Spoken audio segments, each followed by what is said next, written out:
Today's podcast is sponsored by AMAC. It's the only conservative alternative to that other group. So why don't you go and join today at amac.us/Carter. In today's special episode, guess what? We're going to be joined by Senator Marsha Blackburn. And I'm going to tell you why, because we're going to be discussing her work to get the vaccine mandate out of the NDAA. Yes, out of the Defense Authorization Act, out of it. What Congress needs to do to ensure free speech, that's going to be a big one, especially online after what we've seen happening with Twitter. We're sure it's happening at other social media platforms like Facebook, Instagram, TikTok, owned by the Chinese. We need to know what's going on, and we need to have free speech back in America. You can't have a republic if you don't have free speech, folks. And what needs to be done about the ticket bots, guys, driving the price of concert tickets through the roof, literally. That's why I always go to the free concerts. Like, there are free concerts, you know, out on the sidewalk. No, I'm just kidding. But I know these ticket bots are horrible, and they just skyrocketing prices. People can't even afford to go to concerts anymore. And we saw that happen recently in the past. So I'll cover also Governor Ron DeSantis' call for a grand jury to investigate COVID vaccines and charges that companies like Pfizer and Moderna, can you believe this, you guys, may have not shared all their data on the side effects of the vaccines. That's such a huge story. And there have been so many questions about these vaccines. I am so glad Governor Ron DeSantis is taking them to court. This is a big story. You don't want to go anywhere. Hey, everyone, please follow and subscribe. I want you to get all the links at saracarter.com. That's saracarter.com. And while you're there, sign up for our email list so that you don't get shadow banned. Also, please subscribe to my new documentary podcast, Dark Wars, The Border. It has been getting stellar reviews, and I know you'll love it as well. You guys, this is a big, big deal because we are being told lies. And that is the reason why I did Dark Wars, The Border. I'm tired of the lies coming out of Washington, D.C. It was much like when I was in Afghanistan. And every time I would come back from the war zone, there would be another congressional hearing, and they would march out whoever was ahead of ISAF at that time, whether it was General Petraeus or McKiernan or whoever. And they would say, we're there. We're going to win this battle. And I would be like, who are they talking about? Because I was just there, and that's not true. And obviously, we saw 20 years later with the withdrawal and handing it over to the Taliban that they obviously were not telling the truth. Every congressional hearing. Well, that's what's happening at the border. You are being lied to. And we have a new episode that we're releasing. It's called The Devil Within. The Devil Within. So please visit our website at Dark Wars Pod. That's DarkWarspod.com for the latest information. Go there. Before I get to Senator Blackburn and the other top stories we're going to be discussing today, I want to tell you about My Pillow. And it's Christmas, and I love My Pillow, and I love Mike Lindell, and that's why I always talk about him on this show. And I want you to all be a part of this great American company, and you can do that by ordering from this great American company pillows, pillowcases, doggy beds, my slippers. I mean, he's got everything you want and so much more. And especially at Christmas, it makes it so easy to order, right? And right now he also has My Pillow bedding. He's got blankets in a variety of sizes, colors, fabrics, styles. He's got duvets, quilts, comforters, body pillows. I mean, just everything. So go to mypillow.com and use the promo code Carter, CARTER, and you'll get a huge discount on all My Pillow bedding products, including the Giza Dream Sheets, which are as low as $29.98. I want to say that again. The Giza Dream Sheets as low as $29.98, and get all your shopping done while quantities last. You guys go out there and get it. Right?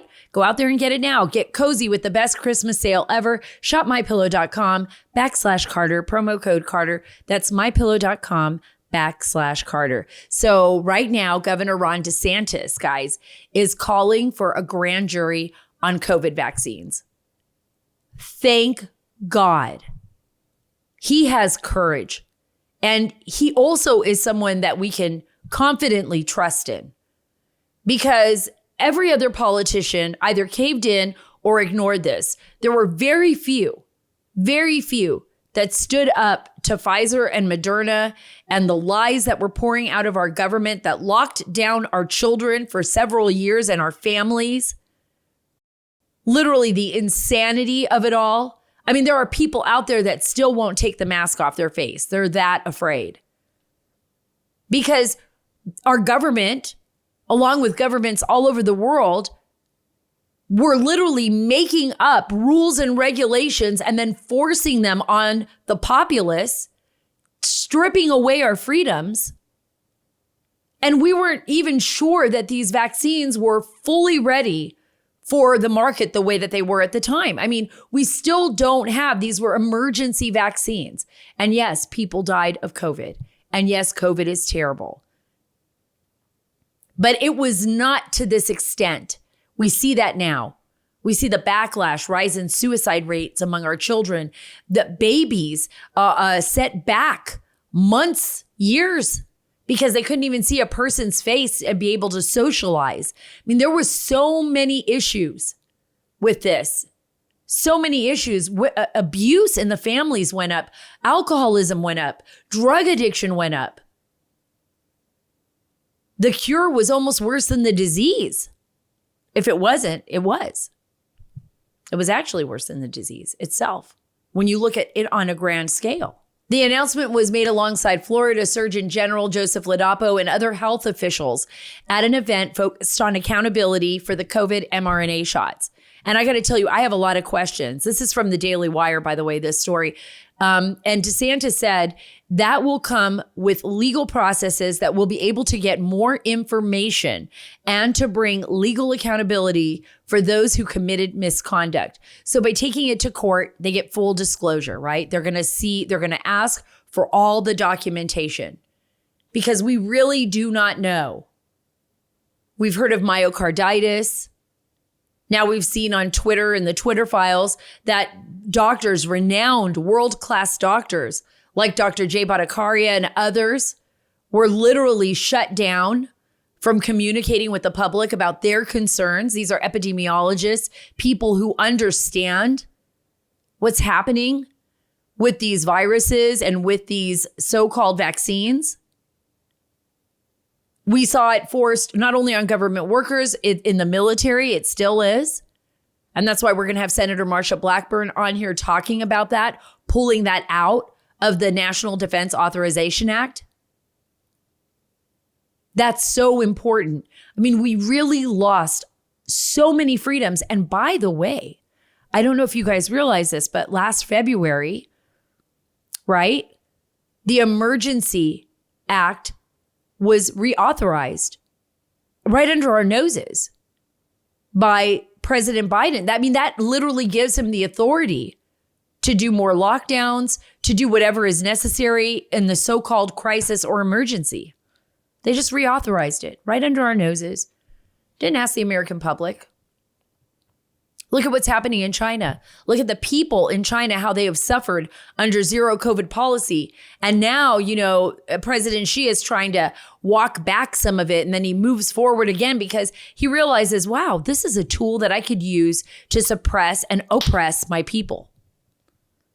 Once a disease breaks out, no worries, because guess what? You guys aren't marching on the streets. You're not rising against our government. We could just shut you down. And we fell hook, line, and sinker for this China policy. We really did. We just copied China. We weren't America anymore. We were like demanding things. Remember? I mean, even if you looked in California, Governor Gavin Newsom, people were literally getting ticketed. Even in Georgetown in Washington, D.C., where I was at, if you didn't have a mask on your face. They were taking people off the streets like you were a criminal. Neighbors were turning against neighbors. People were walking up to each other in the grocery stores. People with masks were telling people who didn't wear a mask that they were killing their grandparents. We never want to go back to that. And we deserve to know the truth about these vaccines. DeSantis is interested in data from mRNA vaccine makers over concerns that they may be withholding information about side effects of the jabs. These concerns have been spurred by studies linking an increase in myocarditis, we just talked about that, which is inflammation of the heart muscle in teenagers and young adults after receiving the mRNA vaccine. And we've heard a lot of stories about this, a lot of strange incidents. When announcing last week that his administration planned to scrutinize vaccine manufacturers, DeSantis cited research in Florida finding a rise in heart problems. We did a study in Florida, and you saw an 86% increase in cardiac-related activity from people 18 to 39 from mRNA shots. That's terrifying. There are so many young people that I know who have had this vaccine, and we need to know if that is a fact. If the mRNA is causing myocarditis, we need to know that. These are our children and our family members and our brothers and sisters that they've forced this vaccine on. And by the way, it does not stop the spread of COVID-19. They lied to you. They lied to me. That is something that we have to stand up, and we need to demand the truth. We need to demand the truth, and we do not need to cave in. We are not sheep. We are not sheep. You don't need to be frightened into doing something you don't want to do. It is absolutely wrong. And in a republic like ours, in a democracy, a republic, where we have a constitution with constitutional rights, we should not be forced to do something we don't think is right. And they need to show us the proof before we do it. We're going to be right back with Marsha Blackburn. So happy to have my friend, my good friend, and I think one of the best senators out there, Senator Marsha Blackburn, here on the show from the great state of Tennessee. Thank you so much, Senator, for being on the Sara Carter Show. Happy to join you. Thank you.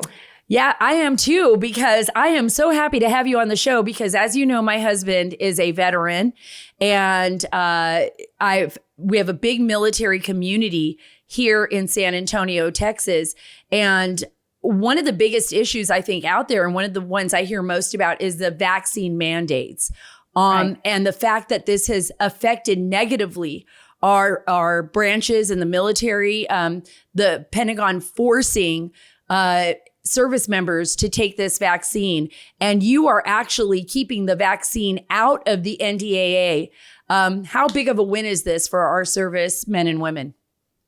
This is a huge win because of what we were able to do with 6 months of intense work is to protect these men and women in uniform. And Sara, it started as we were working on the Defense Authorization Act, and I'm a member of the Armed Services Committee, and I had offered 2 amendments to the bill that would have protected our men and women in uniform. And the Democrats voted against these. So I told them, I said, well, you're going to see them again. I'm going to ask for a vote on these when we take the NDAA to the Senate floor. Well, of course, Chuck Schumer just couldn't find the time to take it to the floor. So I started negotiating with members in the House and the Senate to get this included in the NDAA.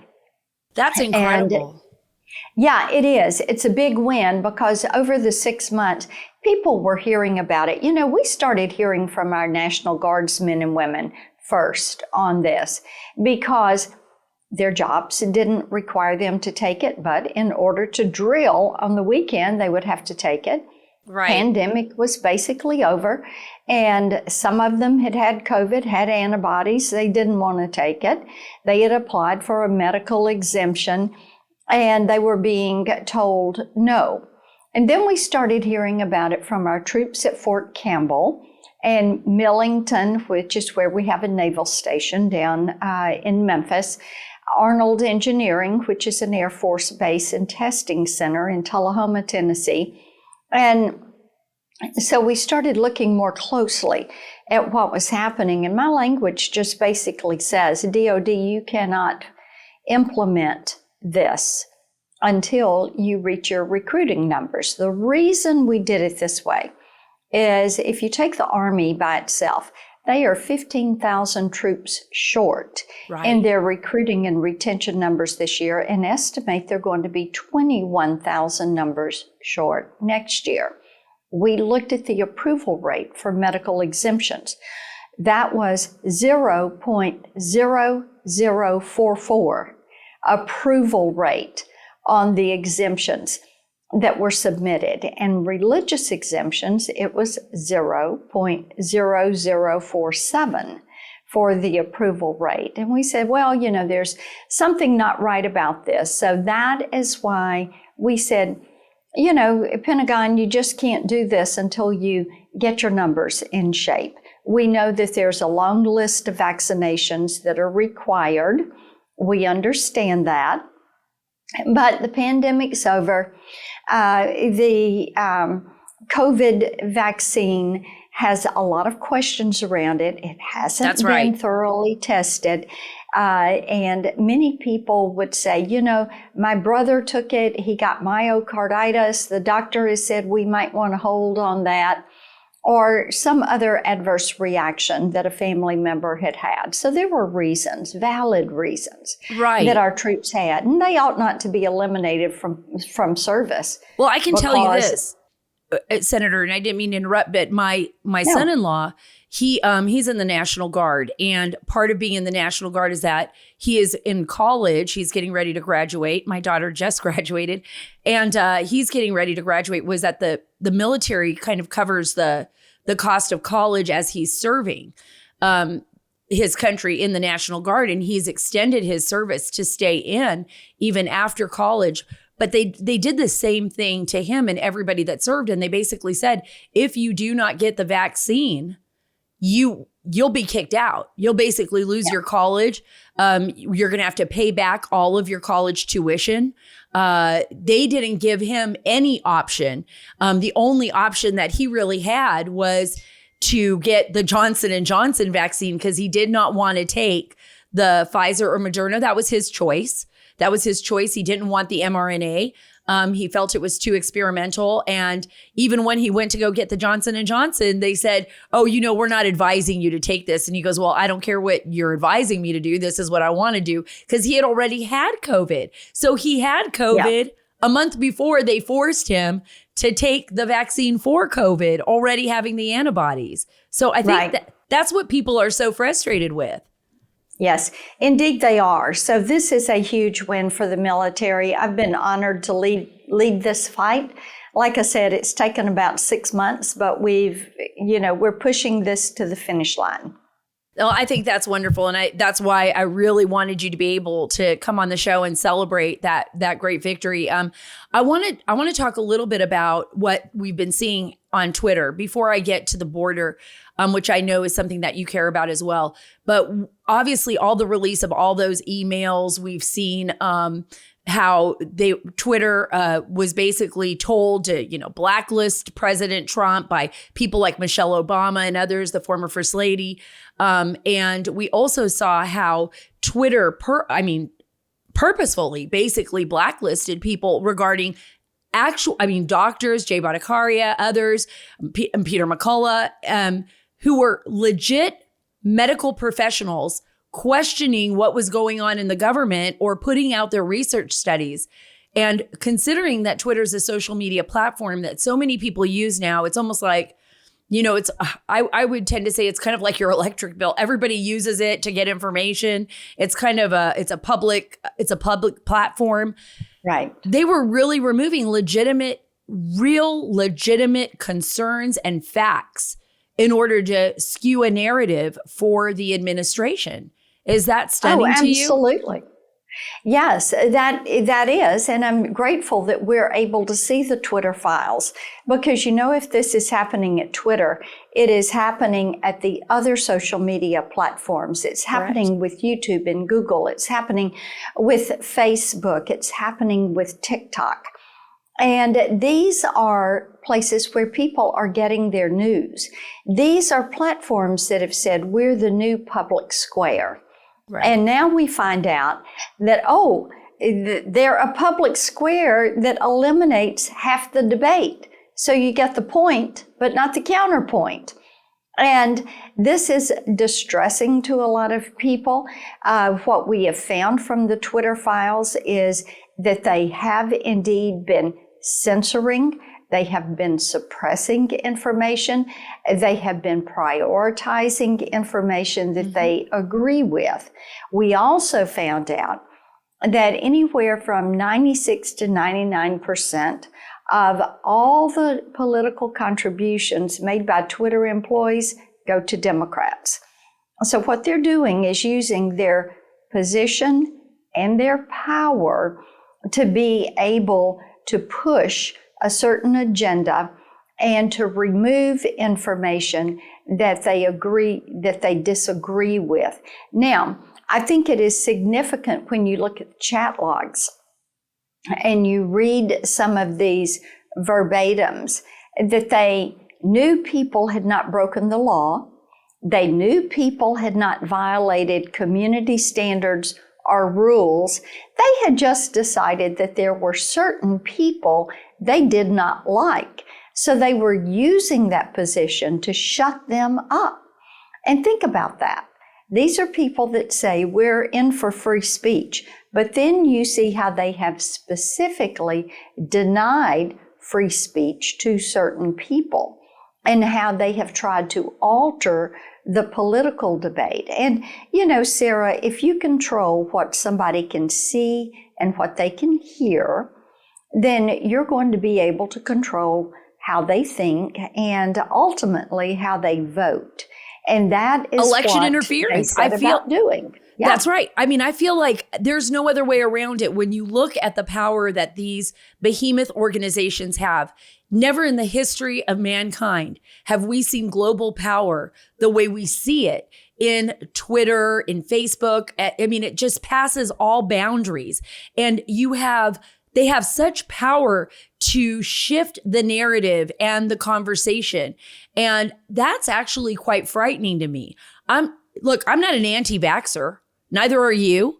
I'm not a crazy domestic terrorist, but we've seen how they use these platforms to ostracize people, to push a narrative out there. But who, Senator, is going to be responsible for, any repercussions for this? I mean, we're seeing how the DOJ was, especially with President Trump's administration, but we don't see anybody actually paying a price for what they did here. 51 U.S. intelligence officials, pushing a lie, Twitter pushing a lie, Facebook pushing lies, election interference, but is nothing going to happen? And my hope is that with the oversight hearings that the House is going to do, that we will build that record. So in 2024, when we have Republicans in charge of the White House, then we can move forward. It's important to realize that Congress cannot indict anybody. They cannot try or convict anyone. Right. What they do is make criminal referrals to DOJ. So it is vitally important to conduct this oversight and to make those referrals. And you're going to see Republicans do that. You're also going to see letters of inquiry that are going to be written to these companies about these actions to look at if they are making First Amendment violations, if they are abridging the right to privacy. That and beginning to build that record and hold people to account is going to be a really good thing. This is how you're going to achieve change. But for what they did in 2018, 2020, 2022, indeed, people need to be held to account for that. I absolutely agree. Well, moving on, your Open App Markets Act. Why is this an important issue? How do companies like Google and Apple control what apps you have on your iPhone and devices? I mean, I think this is brilliant. Yes. Well, thank you. This is completely bipartisan, and it's come out of the Senate Judiciary Committee on a 20 3-2 vote. That's how bipartisan this is. And it would eliminate the ability of Apple and Google to be the gatekeepers for the apps that go on either your iPhone or your Android. Right now, if you want an app on your phone, you have to get it from the Apple App Store. And you are going to have to pay the price that they set. And they are taking about 1/3 of the profit from the app developers. Plus, you have to use the Apple or the Google payment system if you've got an Android. Now, we'll say this. Google does allow you to sideload some apps. Apple does not at all. They have complete control.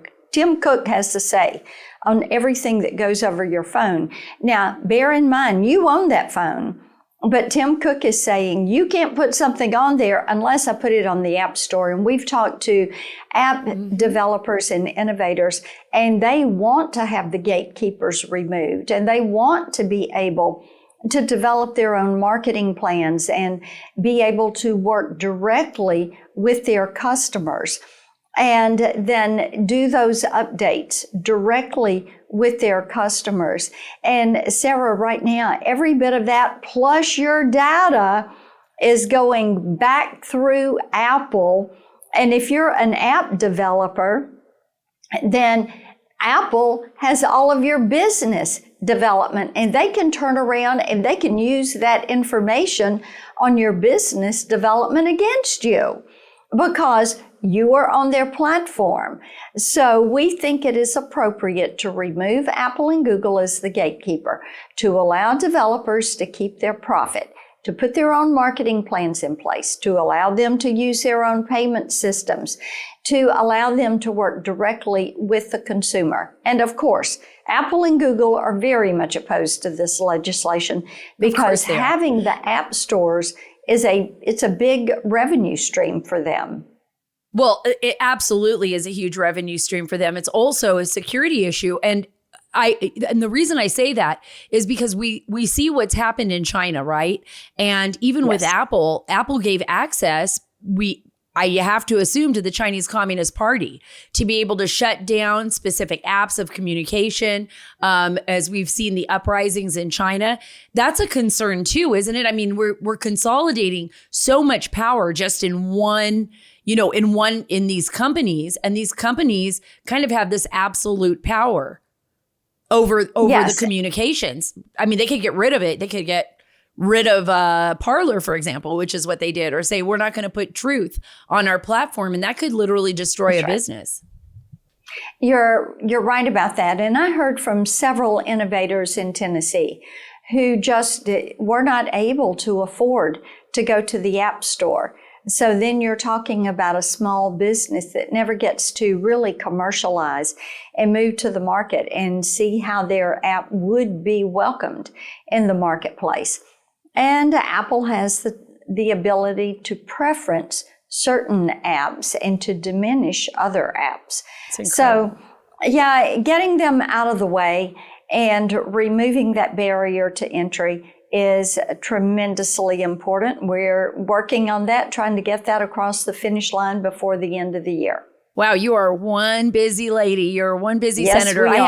You are doing such great work. Okay, before I let you go, you wrote a piece in the Tennessee Sen about ticket bots and Ticketmaster after the terrible scandal with the Taylor Swift tour tickets rollout for Eras. Why is the FTC not doing its job and stopping these bots from marking up the tickets to as much as $40,000? I mean, I thought that was crazy.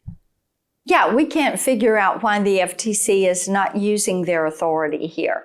The bill, Senator Schumer and I passed this legislation in 2016. I was in the House.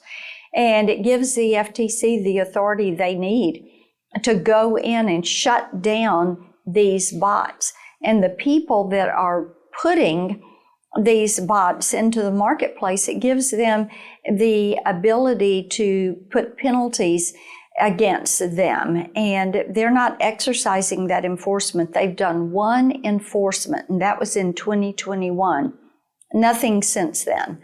So we need them to get busy working on this issue and get these botsters out of these ticket sales, whether it's for sporting events or concerts or Broadway plays, or whether it's scooping up the latest iteration of some tennis shoe. Bots are used for all of that. And it has it manipulates the marketplace and it cuts consumers out. So there's a way to address it. We want to see it addressed. Gosh, it's a whole new world with all this computer technology and everything we've got to figure out, and how there's some people that are just moving so far ahead and hacking and creating these bots. Right. And it's just incredible what we have to deal with now. And last but not least, should the federal government ban TikTok? All the kids are screaming mad right now. All the kids are screaming mad right now. Yeah. Yeah, it should be banned. When you look at TikTok in China, it is an educational platform. You look at TikTok here, it is challenges. It is how to commit suicide, music to commit suicide by self-harm, putting kids in touch with pedophiles, putting them in touch with human traffickers and sex traffickers and drug dealers. Absolutely, it should be banned. Yeah, absolutely. And it's and not only that, the fact that it's spewing all of this junk into your child's brain, but it's also a way that the Chinese are infiltrating and utilizing this to collect data and information on all of us. It's a surveillance tool. Right. They are face mapping every child that is on TikTok. They are building a profile, a virtual you of that child. So they know their keystrokes, they know what they go to, how much time they spend on TikTok. So parents, listen up on this. If your child is on TikTok, that information is going to the Chinese Communist Party, and they are building a profile of your precious child. Get this off their phones. Oh, thank you so much, Senator Blackburn. Thank you so much for taking the time. I know you're running right now. You're going to be working hard in Washington, D.C. for all of us. And I appreciate the time you took to come on the show. Absolutely. It's always good to see you. And Sara, Merry Christmas. Merry Christmas to you too. And I like the fact that we're saying Merry Christmas. Thank you. Before I let you all go, I didn't get a chance to really dive deep with Marsha Blackburn. She had a very limited amount of time. I wanted to talk to her about the U.S. border because this is a huge story. So I'm going to talk to you about it. And I'm going to let you know, but deportations have plunged under President Biden, according to the U.S. Interior, by guess what, in some counties, 100%. 100%. So we're not even deporting people. It's just like open the gates, let everyone in. So you have to ask yourself what's going on here. Again, the question, what is going on here? We've been reporting over and over again on the border. I'm heading to the border. And in fact, I was just at the border last week. And I plan on going back again because there is something going on here that we are not privy to. Why would an administration that is supposed to be protecting the national security of our nation allow our border, our sovereign border, to be wide open for anyone and everyone to come in? There is no war going on in Central America right now that I know of. There is no real war going on in Mexico. In fact, the economy is pretty good. The only war is, of course, the shadow government that is operating in Mexico, which are the drug cartels and the human traffickers, which, by the way, our open border policy supports. So why is President Biden doing this? I'm just surprised that there's not more people asking this question. If I took you down to the border and you saw what was going on, you would be blown away. And I'm sure you've seen the videos of thousands of people coming across the border, people moving, hundreds of people moving across the border, doing whatever. And Border Patrol going, you know what? I got to process these people. I can't even have an agent. They can't even put agents out on the front line in some areas where the drug cartels are actually moving fentanyl that is killing our children and God only knows what other contraband into our country. So this story is in the Epoch Times. Deportations or the removal of illegal immigrants have dropped by as much as 95% in U.S. states, the data shows. And in counties across the country, far fewer illegal aliens are being kicked out of the country. The Center for Immigration Studies, they're great, which obtained and released the data, pointed to Howard County, Texas, here in Texas as an example. In the county, which has about 35,000 residents, 655 illegal aliens were removed from January through September in 2019. That's when Donald Trump was in office. In the same months in 2021, after Biden took office, U.S. officials only removed 189 aliens from the county. That's it. The data are for illegal immigrants arrested by local authorities, leading to U.S. Immigrations and Custom Enforcement being made aware of them. So like what happens is they have been arrested by local authorities, so they know that these guys are in our country illegally, and then they give them a deportation order. And that means, ICE is watching them. They're watching their home. They're making sure they're going to get rid of them. But they're not really doing that anymore. They don't even have the resources for this. The data are for illegal immigrants arrested by local authorities, leading to U.S. Immigrations and Customs Enforcement becoming aware of them. The total drop for the group was a 70% decrease to 16,351. Think about that, folks. Think about the fact that we're not really deporting anyone other than, I would imagine, the most severe criminals, right? That may happen here and there if they catch them. If they catch them or know that they're there. But we're not deporting anyone, and we are leaving the border wide open. I don't know what else to say. All I can say is it's got to be up to you and me and everyone else, like I say over and over again, to hold our lawmakers accountable and to say we're just not going to put up with this anymore. Because I guarantee you, if and when we are attacked again, like we were on September 11th, we're going to find out that some of those terrorists, I guarantee you, came through that wide open Biden border. And who is going to pay the price for that? You want me to tell you who's going to pay the price for that? Just us. And the people who were killed on that day. The people who lost their lives, in some kind of an attack. Those are the people that are going to pay the price. So we've got to hold our lawmakers accountable now. And guess what? We are going to have Santa back on the show. Yes, before Christmas, we are going to have our very own Santa Claus here on the show, Dean Cain. That'll be coming up before Christmas. I'm so excited. And I'm going to see if I can get Mrs. Claus on too, Christy Swanson. We're going to try to get her on too. I'm going to just put her on the spot. I just love them both so dearly. And I can't wait for our Christmas special. And guys, follow me on Twitter at Sara Carter DC. You're going to get the latest stories there. On Instagram at SCarterDC and on Truth. Join Truth at Sara Carter Official. God bless you. God bless our great nation. And God bless the great state of Texas.